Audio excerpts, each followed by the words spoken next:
Om Namo Bhagavate Vasudevaya. Om Namo Bhagavate Vasudevaya. Om Namo Bhagavate Vasudevaya. Om Ajnanatimrandasya Jnananjana Shalakaya Chakshuranmilidam Yena Tasmai Shri Guruve Namaha.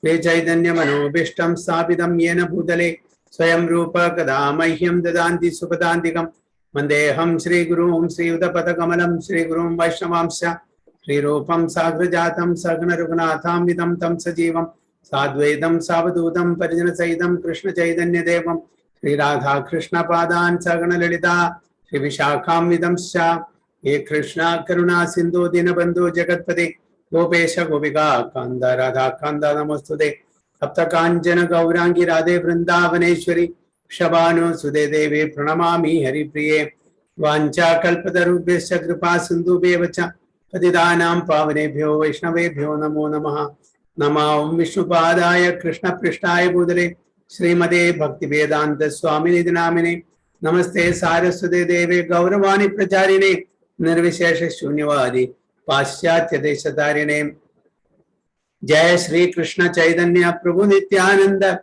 Shri Advaita Gadadhara Srivasadi Gaura Bhaktavranda Hare Krishna Krishna Krishna Hare Hare Hare Rama Rama Rama Hare Hare Vairagya Vidya Nija Bhakti Yoga Shikshartham Eka Purusha Purana Shri Krishna Chaitanya Sharira Dhari Kripam Budiryastamaham Prabhadye Panchatattvatmakam Krishnam Bhaktarupa Surupakam Bhaktavadaram Bhaktakyam Namami Bhakta Shaktikam Jaya Jaya Shri Chaitanya Jaya Nityananda Jaya Advaita Chandra Jaya Gaura Bhakta Vrinda Jaya Jaya Shri Chaitanya Jaya Nityananda Jaya Advaita Chandra Jaya Gaura Bhakta Vrinda Jaya Jaya Shri Chaitanya Jaya Nityananda Jaya Advaita Chandra Jaya Gaura Bhakta Vrinda Hare Krishna Hari Om Tat Sat.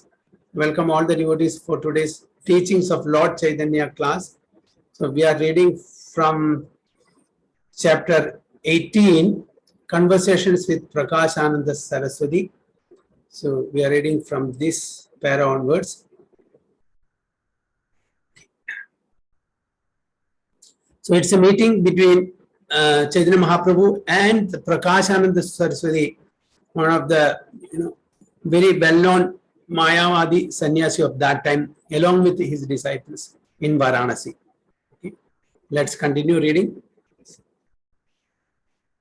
As long as one is within the limited jurisdiction of fruitive activities or is involved in mental speculation, he may perhaps be eligible to study or teach theoretical knowledge of the Vedanta Sutra, but he cannot understand the supreme, eternal, transcendental, completely liberated vibration of Hare Krishna, Krishna Krishna, Hare Hare, Hare Rama, Rama Rama, Hare. One who has achieved perfection in chanting this transcendental vibration does not have to separately learn the philosophy of the Vedanta Sutra. So, what does it mean? When we are performing fruitive activities, okay, that is karma kanda, karma yoga, okay, and mental speculation, that is jnana yoga. Now, we may be able to know theoretical knowledge, but to apply it practically, it will be very difficult. So the best solution is chant Hare Krishna Mantra, Hare Krishna, Krishna Krishna, Hare Hare, Hare Rama, Rama Rama, Hare Hare, and slowly and gradually come to perfection stage. Why? Because by chanting this Hare Krishna Mantra, our contaminated heart will be cleansed. Kama, Krodha, Lobha, Moha, Mada, Matsarya, that we have accumulated from time immemorial, over so many lifetimes, it will be slowly and gradually cleansed. Then we'll be able to understand the devotional service to the Supreme Lord. So that is the best method. That's what it is said here. So according to the teachings of Chaitanya Mahaprabhu, the more bona fide spiritual master, those who do not understand that this transcendental vibration is non-different from the Supreme, yet who try to become Mayavadi philosophers, expert in the Vedanta Sutra, are all fools. Very bluntly it is stated that those who are following the Jnana Marga, they are sticking to the theoretical knowledge, but they don't do devotional service. So they are not intelligent class of people. They are amudha. They are non-intelligent class of people because they are not attaining what they are supposed to attain in this human form of life. The pure devotional service unto the Supreme Personality of Godhead, Sri Krishna. That is what perfection means. And if you don't come to that stage, only if you stick to the theory part of it, the jnana part of it, if you don't apply that, then what's the use? Jnana and vijnana. Vijnana is required because realized knowledge or practical knowledge is required. Otherwise, there's no use of this knowledge at all. We usually say that knowledge is power, but that is not right. Applied knowledge is power. Only when you apply this knowledge, then it becomes power. Otherwise, it's just only theory. So, as per Acharyas, Chaitanya Mahaprabhu, all Mayavadi philosophers who are expert in Vedanta Sutra, they speculate. Okay, so they say they're all unintelligent class of people because they are not doing any devotion or devotional service to the Supreme Personality of Godhead, Krishna. Studying the Vedanta Sutra by one's own efforts, the ascending process of knowledge is a sign of foolishness. Okay, so we all know, we have learned earlier also, there are different types of acquiring knowledge, ascending and descending. Ascending is, the one that we acquire by our own endeavor, our own investigation, research and development. It is the ascending process. But the descending process is that, accepting the authorities, the predecessor acharyas, accepting their verdict, because we know they are the authorities. We just accept them because they are bringing down this knowledge from that which stems from Krishna. Krishna is the original spiritual master. From him, this knowledge is propagated or comes down in the lane, and we are getting this. So that is the easy process. That is a descending knowledge. So we don't have to break our head, by studying and speculating all these Vedas. So it's an easy process. So in this connection, there are two verses in Srimad Bhagavatam which are very instructive.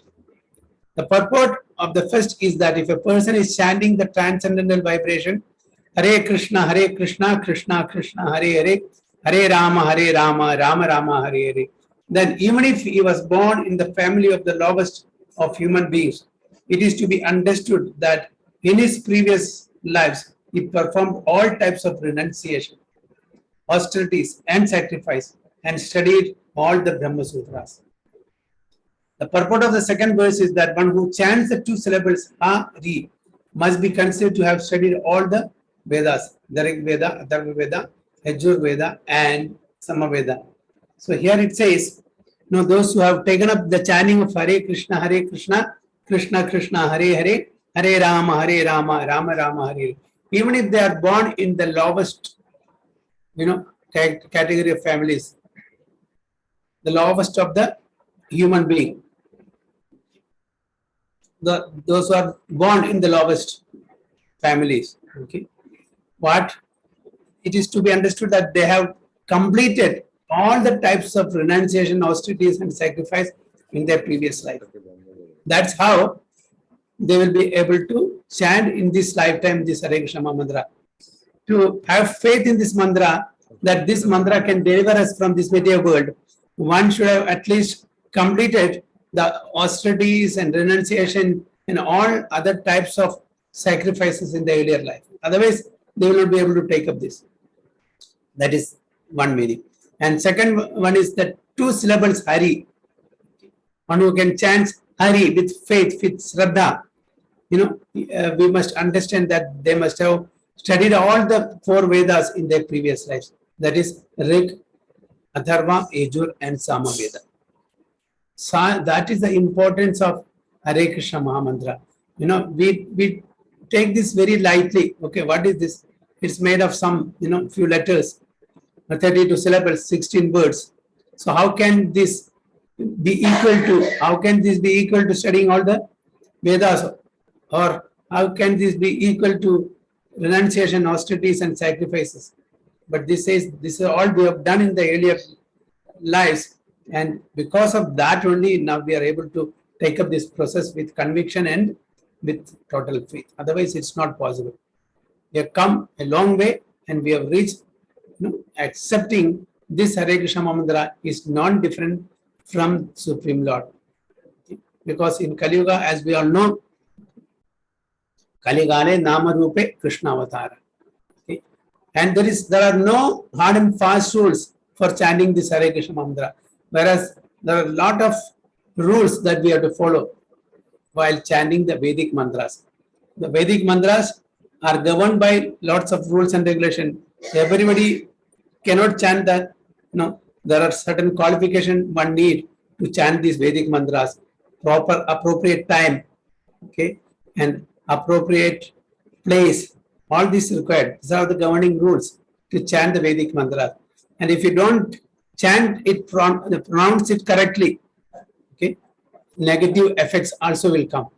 As we all know, the story from Srimad Bhagavatam, okay, Toshta wanted a son, so that he can kill Indra, because Indra killed the son of Toshta, that is Vishwarupa, after performing the sacrifice. He was giving the oblations to the mother's side, who were Daityas, Asuras. So Indra could find out that, and he chopped off the 3 heads of Vishwarupa. So Toshta, the father of Vishwarupa, was very much annoyed, very much upset. So he wanted to kill Indra. For that he wanted a son. So he did sacrifice, and he was chanting mantra. Okay. While chanting mantra, he mispronounced. So the mantra was to get a son who can kill Indra. But then because of the mispronunciation, the meaning came that he wanted a son who will be killed by Indra. See, there's a lot of difference. He wanted a son who can kill Indra, but because of the mispronunciation of the mantra, he got a son who will be killed by Indra. And that was Vritrasura. And there was a fight between Vritrasura and Indra. And Vritrasura, being a devotee in his earlier life, he was even instructing Indra how he can kill him.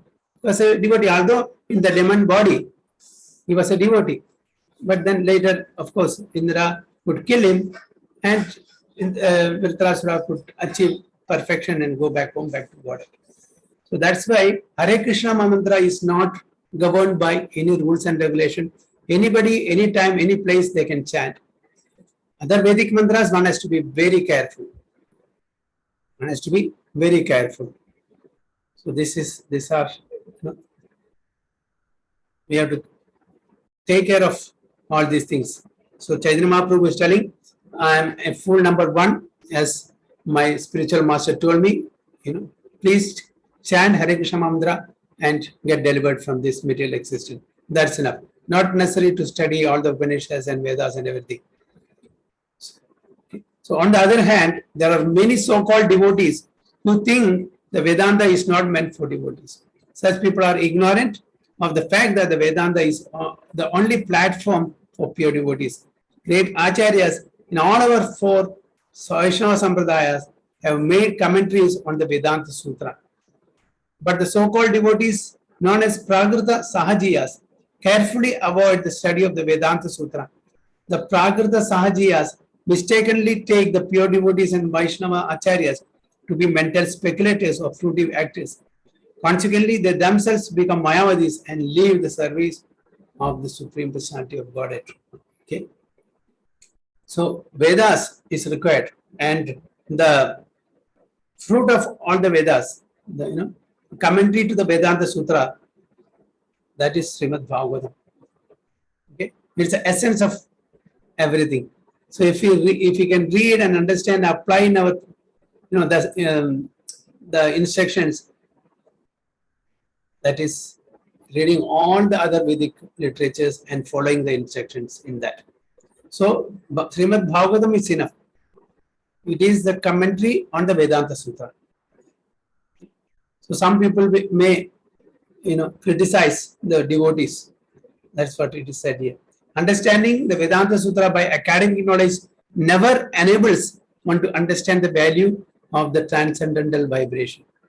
People who are entangled in academic knowledge are conditioned souls who are confused about facts of I and mine. Okay, aham, mameti. Okay, I and my conception, understanding. Consequently, they are unable to detach their minds from the external energy. So, one should not just try to get a degree of a position as a scholar of Vedanta or Upanishads. That is not the purpose of it.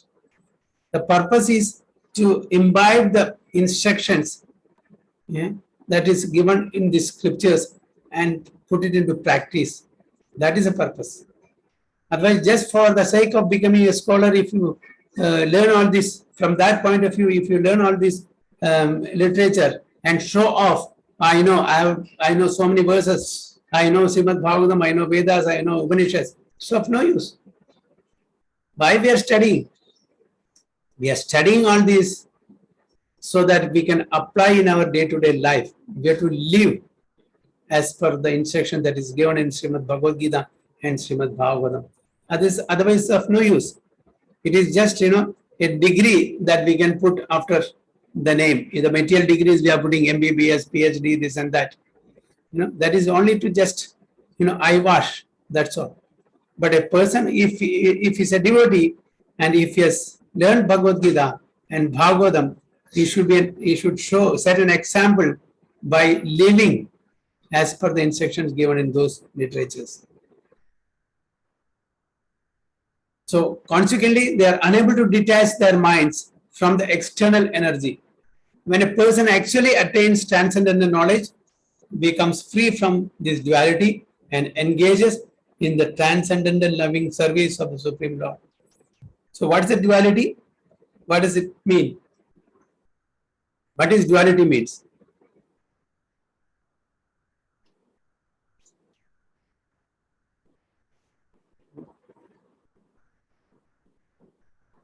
द्वैतवाद प्रभुजी हाँ माता जी in Hindi द्वैतवाद duality no not Dvaitavad. Duality, Dvanda. What is Dvanda means? Good, bad, Prabhuji. Happiness, sadness. Sukh and dukh. Yes. Happiness, Sukh, Dukh, Jai, Parajay, Acha, Bura. Okay, this is duality. In the material world, we see from that perspective. This is good, that is bad. This gives me happiness, that gives me distress. If you do this, I will succeed. If I do that, I will be failure. So these are dvanda, dualities, opposites, good and bad, victory and failure, happiness and distress. So as I told you, this happiness and distress is all temporary and it is there only in this material world. This dvanda or duality is there only in the material world. In the spiritual world, you will not find this duality. There is only one thing. Okay, what is that? Ananda, bliss. You cannot say that this person is totally distressed condition. In the spiritual world, will there be such instances in the spiritual world? There is only one thing: Ananda, Premananda, or Brahmananda, depending upon where the destination is. For Jnanis, those who are liberated, they will get Brahmananda because they think that they are going to what you call merge with the Supreme Lord's effulgence. But the devotees, they go to the Vaikuntha planet, they go to the Goloka Vrindana, they do devotional service and they enjoy the Premananda, the Ananda that is derived by getting love of Godhead. But in the material world, it is Jara Ananda. Jara means no consciousness, no taste, okay, no mellows. Jada, it is gross. And we are trying to enjoy that Jadananda here. The Ananda or the happiness that derives by using our body and senses. So when we are hungry, okay, we get some good food. we eat it, what do you feel? Mr. Jodi, when you are hungry, you get food. What do you feel? You feel happy? Yes. When the hunger is mitigated, you feel happy, right? Yes, we will. Yeah. When we have a headache, okay, and we take a Panadol or paracetamol, and the headache goes, what do you feel? We Happy. feel happy. So mitigating some miseries is happiness. That's it. When we counteract the miseries, that brings happiness. That's it. The actual happiness we don't get. Okay. So this is, we are coming from minus to zero. We are not going to plus. Minus means we were suffering due to some reason, and we are mitigating that suffering. So we come from minus to zero only. We are not going to the higher level plus. Plus is ananda. That you don't get here. That you get only in the spiritual world. In the earlier days, the kings used to punish the victims, the sinners. They will take them to the river for punishing. What they do? They will push him inside the water, keep him inside for some time, and when he cannot breathe and he will leave the life, that time he will bring him up. Then he can just get a sigh of relief. I can, breathe now. So that's the happiness that he's getting. Just a momentary happiness. Isn't it? Again, he is pushed inside. Okay. Then when he is, going to leave his body because he cannot breathe anymore, immediately he will, taken outside so that he can breathe. So this kind of happiness is there in this material world. It's called duality. Dvanda, happiness and distress, good and bad, heat and cold. So this is what, is duality. But in the spiritual world, there is no duality. Everything is blissful. Everything is blissful.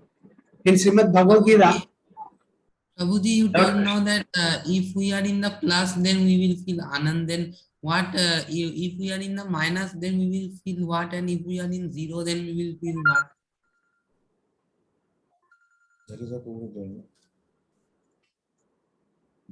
if you are minus means it is distress. If you are in zero means just mitigating the distress. Ananda means that is, never decreasing. It keeps increasing only. 1 second, just please 1 second, 1 second. Okay.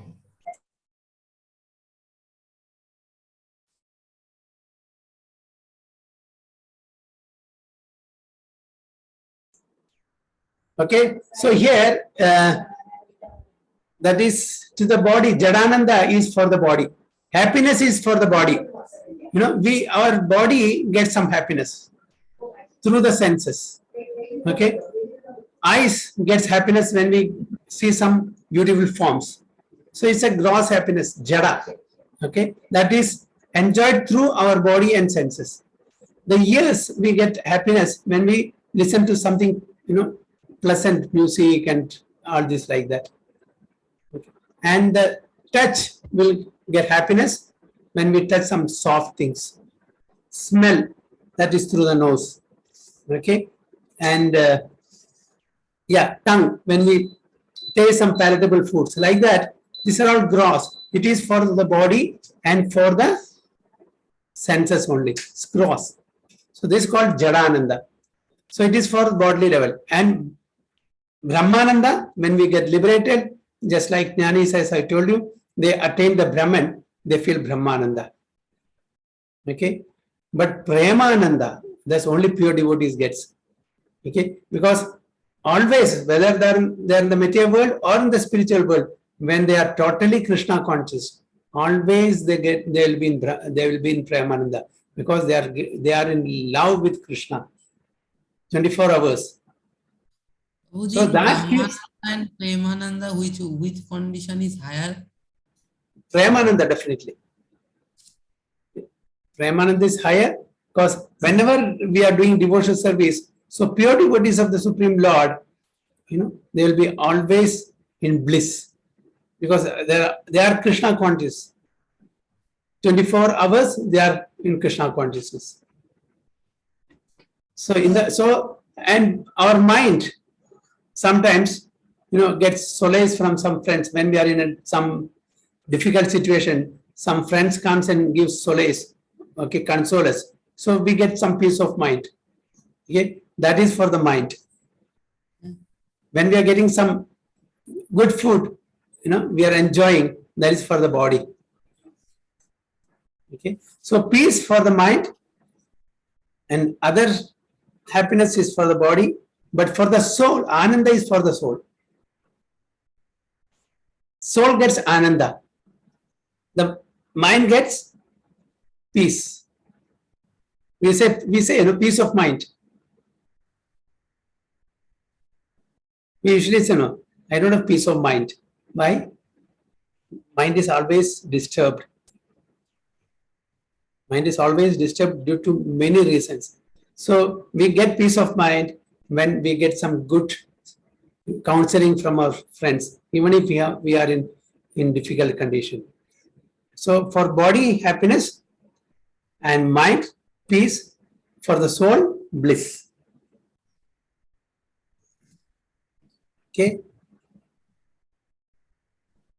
So Prabhuji, this Sarga, heaven, this hell is also a part of the spiritual world, or like, I mean, how is it? Which one is part of spiritual world? I mean, hell or like heaven. No. Hell, heaven, everything is within this material world. Within this material world. All the three planetary system, upper, middle, lower. I'm Vishnu Jyoti. How is heaven in material world? Because heaven is also temporary. There is also Janma Mrityu, Jara Vyadhi, but in degree it is less. There is a beginning, there is an end, there are miseries, there's birth and death. In the sense there is a beginning and there is an end. But in the spiritual world, we are eternal. There is no beginning, there is no end. So in brief, there is no birth and death. They are eternally living. So that which has a beginning, it has an end. So in the material world, everything has a beginning, everything has an end. And there are miseries, even for demigods, they are undergoing miseries. When the asuras comes and attack, they are not undergoing miseries. So this is a place full of miseries. Dukhalayam ashachudam. So all these upper planetary system and middle planetary system, lower planetary system are within this material world. Is it clear? Yes. Yes, Prabhuji. So one has to become free from the duality and engages in the trans-loving service of the Lord. So one has to come to neutrality. Whether it is happiness or distress, it should not bother us. You have to come to that level of consciousness. When some happiness comes, we should not be too much elated. When some distress comes, we should not, be too much sad or dejected. We should maintain equanimity, neutrality. Whether it is happiness or whether it is distress, we are bound to get it because of our karma. And I have to maintain that equanimity. So that is freeing ourselves from duality. So here in the material world, generally people, when we are happy, we are very happy. Oh, this like that. And that's also for some time. And when we are distressed, we are so much low. Whether it is distress or happiness, we should maintain. Okay, that is why Krishna says, Vidya Vinay Sampanne Brahmini Gavi Hasini Suni Chaiva Sapakecha Pandita Samadasana.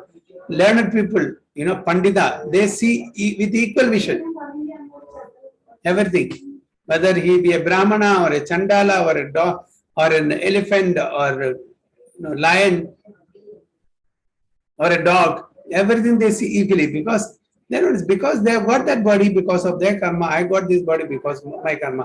What I am seeing is the divinity within that body. Okay.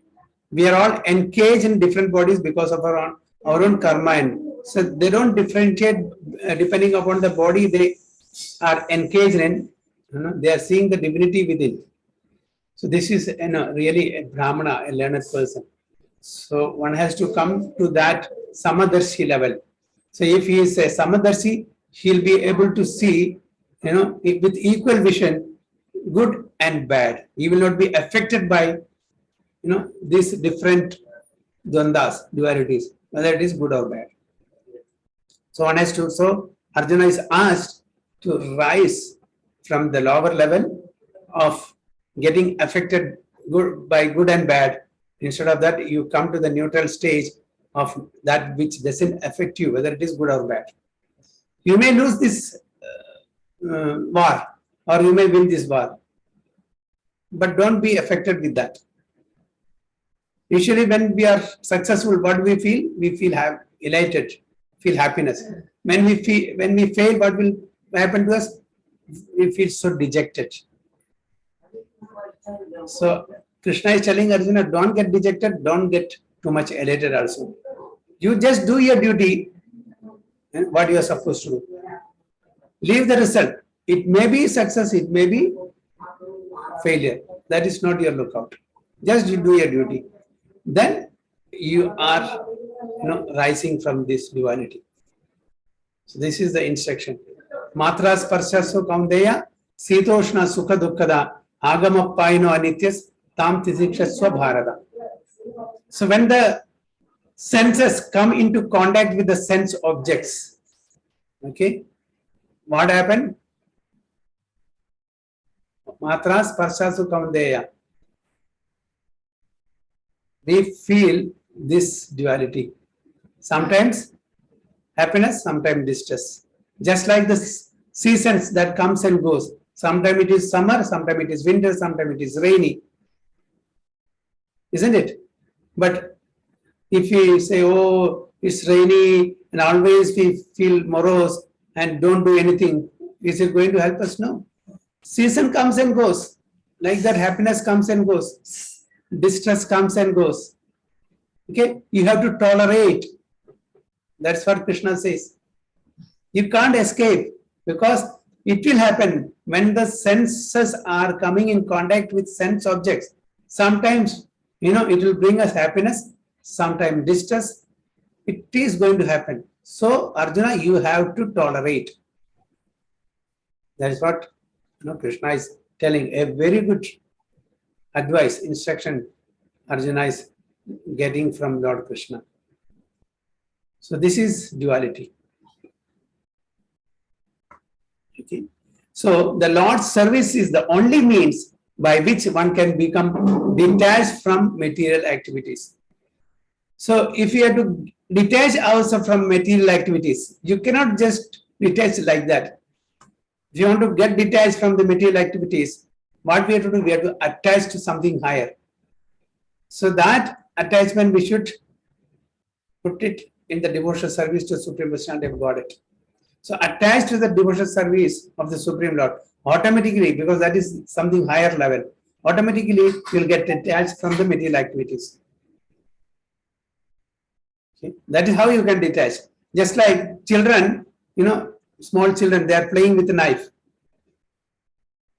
If you just go and snatch the knife, you will start crying and screaming and make a hell lot of noise. Okay.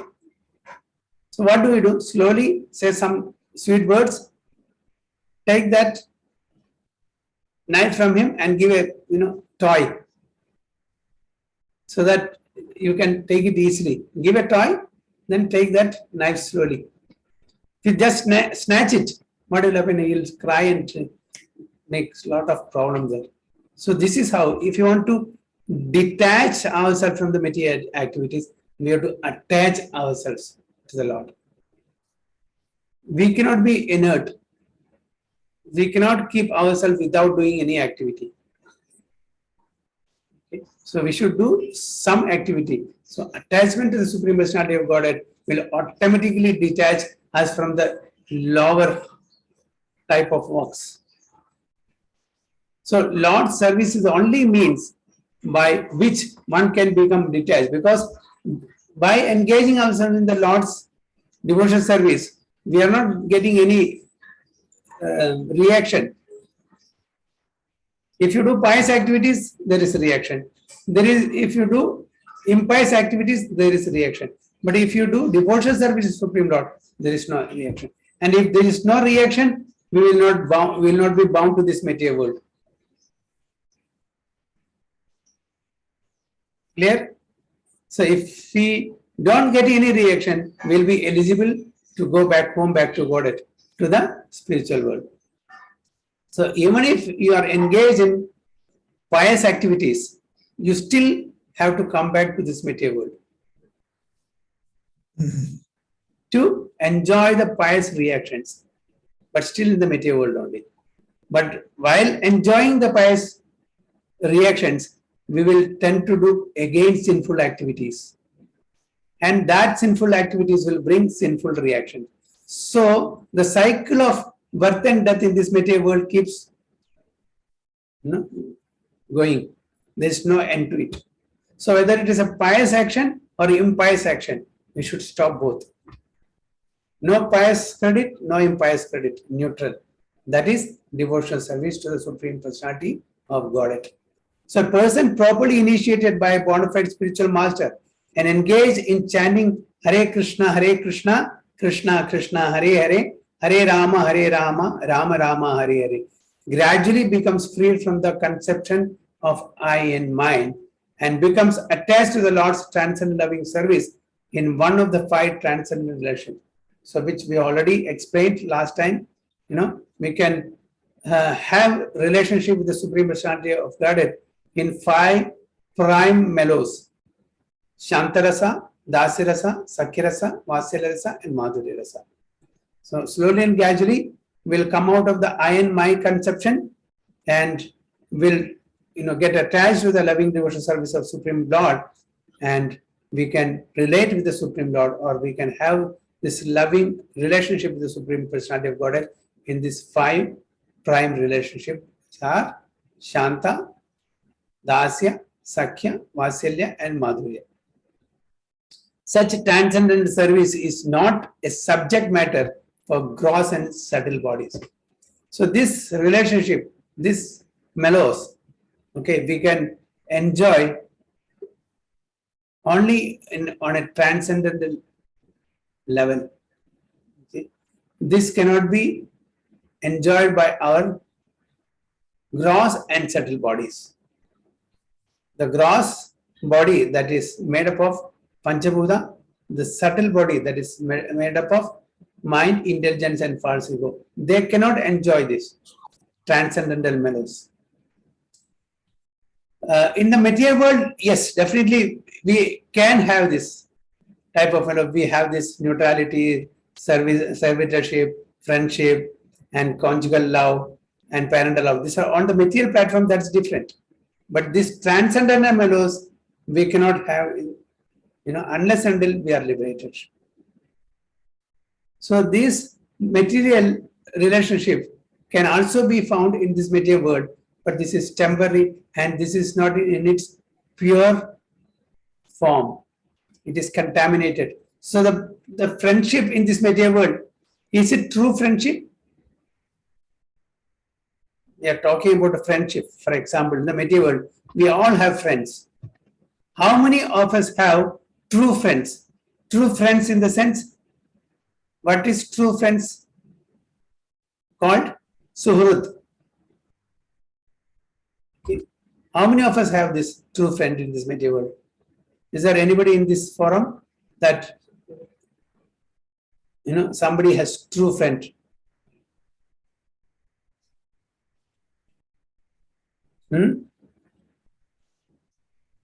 The true friend should be even ready to live his or her life for that friend.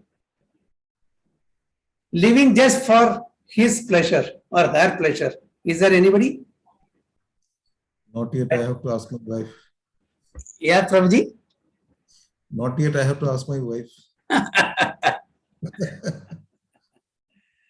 You will not find, because some tinge of selfishness is there with everyone.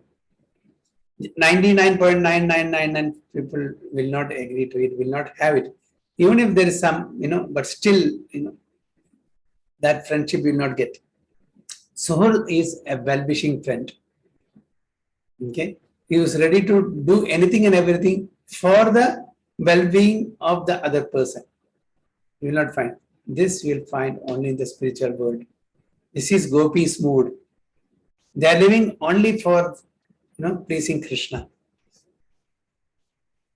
Only for pleasing Krishna. We are living for pleasing our senses, isn't it? When something happens to our enjoyment, we will not be able to tolerate that. So in the material world, this friendship is there, and this Vatsalya Rasa, that is parental relationship is there, Madhurya Rasa, conjugal is there, servant is there, and neutral, Shanta is there. Servant, how many servants are ready to work, for their master, free and sincerely? If 1 month you are not getting the salary, will the servant go next month? Yeah, for sure. So that is it. So it is their relation, but it is temporary and it is not in its true form. All these relationships are there. All these relationships. But you will not find this in the true form. But the transcendental mellows in the transcendent world, it's in its true form. Krishna is served by his pure devotees. In its true, it's a true relationship, whether it is Shantarasa, Dasirasa, Sakyarasa, Matsalya Rasa, or Madhurya. It's in its true form, this relationship. So is the case with Krishna also. Krishna is also reciprocating in that 100% true form. His Supreme Personality of Godhead. Definitely, we are Sevya Bhava. We are serving, we are the servants, and he is the master who receive the seva. But when it comes to the pure devotees, Lord Krishna is ready to serve to his devotees also. Usually, the master seldom serves the servants. It is the servants who serves the master, isn't it? Usually that's happening. But here, the master is serving the servant. Just like Arjuna, he is actually servant because he is the Jivatma. And who is serving him? Krishna, the Supreme Master, the Supreme Controller, the Supreme Enjoyer. He is ready to become his chariot driver because he is a pure devotee of the Supreme Personality. So he is conquered by the love and affection of his devotees. Aham Bhakta Paradhino. I am conquered by the love and affection of my devotee. That's what Lord Krishna says. So he doesn't see his position. Oh, I am Lord, I am God, I am controller. So how should I serve him? No, my position will, go down in the history. I'll become little. He doesn't think like that. Does Krishna think like that? Oh, if I become the chariot driver of Arjuna, what will the history says? Talk about me. Oh, Krishna has become a chariot driver and he has reduced himself in his position. He has taken a lower position and he will be defamed. Is he thinking that? Whereas in the material world, the same case, if you take our Vivek Prabhu, his CEO is becoming his driver and Vivek Prabhu is sitting in the back seat and aram se, and he is being driven by his CEO. Will that happen anytime? Very happy to hear that. Eh? I am thinking about it. and getting some enjoyment. Will that happen, Prabhuji, anytime? Don't know. It is only in dream. It will happen only in dream. No, actually, one day it has happened actually. Yeah, that's okay. That's because they are great. But you cannot command. Oh, come on, please drive me. Arjuna was commanding Krishna. Krishna, go this side, go that side. And not even commanding, he was kicking with his leg because his hands are engaged, so he cannot direct him. So Arjuna literally kicks Krishna. If he has to go In left side, he kicks him on the left side. If he has to go right side, he has to kick him on the right side. So he was ordering. Can we order our boss, come and drop me there? Drive me there. So material, nothing is complete. It's not perfect. It's temporary, and we cannot expect 100% justice to any activity that we are doing this material. Whatever may be the relation, there's a tinge of expectation by all the parties concerned. Do you all agree or not? Correct. Okay, so only when one can understand that there is no difference between the Supreme and his name can one be situated in Krishna consciousness. There is no difference between Supreme Lord and his holy name. Abhinnatvam namanamino. Abhinnatvam namanamino. There is no difference between Nama and Nami.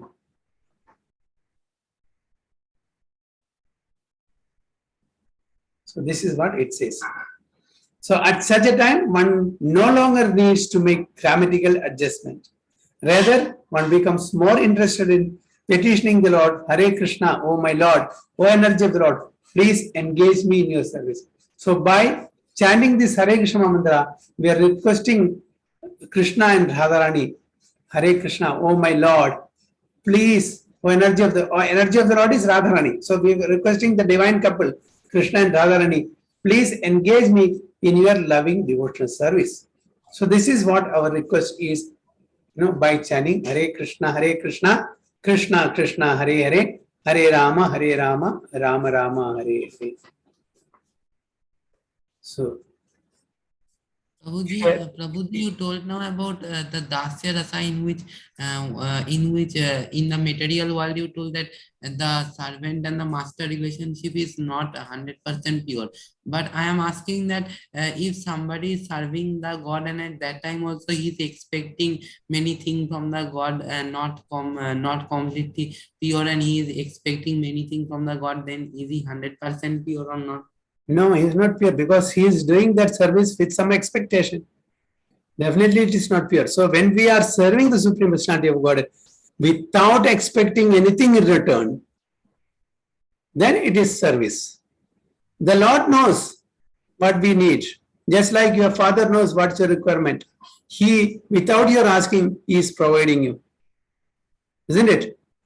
Without your asking, he is providing you everything on time. So that is the relationship. You have to fight with your father to get something. That means father is not willing to part with it or give. That means that's not a sweet relationship. Your father becomes, a true father only when he completes his responsibility towards the son without asking. So that's a true relationship, isn't it? Yes, and he's not expecting anything back from you. It is my responsibility to take care of my son. I have to give him whatever is required by him. So then he is taking care of the responsibility correctly. Similarly, you also have to meet the expectation of your father. My father is doing a lot for me, so it is my duty to please him also by obeying his instruction. So this is it's not a one-way traffic, it's both ways. It's a give and take. But in the spiritual world, it's not like that. The spiritual world, everybody is servant except Krishna. Okay? Ekala Krishna, Bhagavan. Ara Sabha, Ritya. Everybody else is servant. Krishna is the only master. So everybody is trying to please Krishna. And Krishna is not bound to reciprocate. He may reciprocate any way he wants. He can, but he doesn't do that. But everybody's intention is just to please Krishna, whatever happens to them. Even if Krishna doesn't give, what is due for them. no matter. Gopis are in that mood. Even if they are put in hell, or hellish condition, they are still ready to please Krishna. That is what, that is the real relationship. So this is true. And of course, Krishna, he also, because Krishna, he is not seeing his person, okay, if I come down to this level, I'll be, my name will be spoiled. Never thinks like that. So the relationship with the Supreme Lord and the devotees are, it's very difficult to understand sometimes. These are all called leelas. It's not a material relationship where there are expectations both the sides. Here there are no expectations both the sides. It's part of the leela. This leela keeps the by engaging in this leela, the both giver and receiver enjoys the bliss, the increasing bliss. It keeps increasing only. So that's the difference. Okay, is it clear? Yes, Prabhuji. In the material world, there is expectation. In any service or in any relationship. In the spiritual world, it is not there. That's it. They just simply want to serve both Krishna as well as the devotees. No expectation. They want to please the other person. Especially, he is the master, he is the controller, he is the enjoyer. All the servants, all the Jivatmas knows that, and their happiness lies in serving the Supreme Personality of Godhead and pleasing him 100%. Unalloyed devotion, unmotivated, uninterrupted devotional service to Supreme Lord. That gives happiness to the devotee. Okay.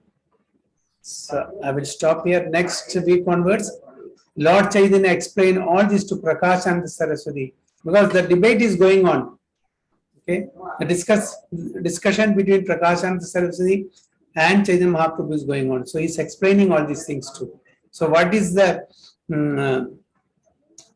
shortcomings by only studying the Vedas and Upanishads? Is explaining, who Chaitanya Mahaprabhu is explaining to Prakash. So you should, in the age of Kali, you should take up the chanting of Hare Krishna, Krishna Krishna, Hare Hare, Hare Rama, Rama Rama, Hare. So this is the instruction he gives. So I will stop here.